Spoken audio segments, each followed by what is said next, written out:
مرحبا بكم معايا في شهوات رمزية. اليوم غنعمل معكم أسهل وأسرع كاب كيك أو لي مادلين كيجيو خفاف.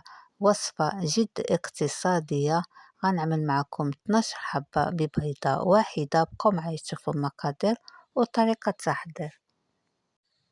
عندي هنايا حبة واحدة من البيض تكون بدرجة حرارة المطبخ. كنضيف عليها رشة من الملح، وكنضيف كأس إلا ربع من سكر حبيبات. كنخلط السكر مع هاد الحبة من البيض مزيان حتى كيرجع اللون د الخليط لون فاتح. هذا هو القوام ديالو. من بعد كنضيف نصف كأس من الزيت النباتي.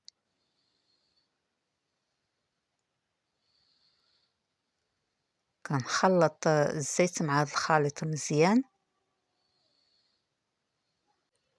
وكنسم هاد لي مادلين بكيس من السكر المنسم بالفاني ومبشور ليمونة حامضة وحدة صغيرة.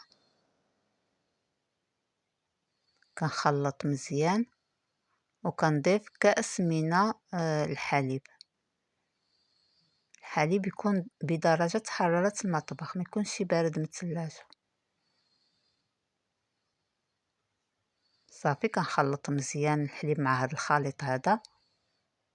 عاد كنبدا نضيف الدقيق. كنضيف 2.5 كيسان من الدقيق الابيض،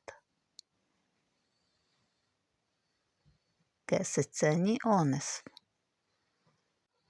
وكنضيف كيس ونصف من الخميرة الكيميائية أو خميرة الحلويات.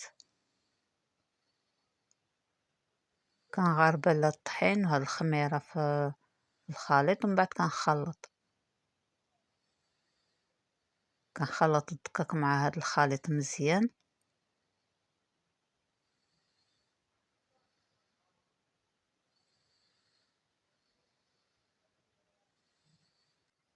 من بعد كنضيف حبيبات الشوكولاتة، تقريبا 2 معالق كبار. صافي كنخلط الخليط.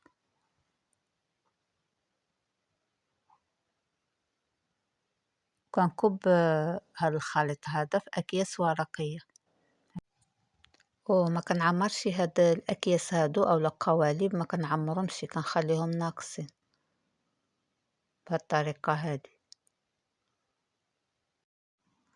صافي بالنسبة للتزيين كإضافة، حبيتو تزينوهم بحبيبات الشوكولاتة، حبيتو تخليهم هيدا تكتفيو بالحبيبات اللي في الخليط. كندخل الكب كيك أو لي مادلين الفران سخنته من قبل على درجة عالية، بعد كنقص الحرارة على 180 درجة. كب كيك أو لي مادلين بعد ما طابو هذا هو الشكل ديالهم، كيجيو خفاف ولذاذ بمذاق قشور الليمون الحامض. ساهلين في التحضير ديالهم، جد اقتصاديين بمكونات بسيطة. كنتمنى هاد الوصفة تنال الإعجاب ديالكم. خليتكم على خير، إلى فيديو آخر مع شيوة أخرى في شيوات رمزية.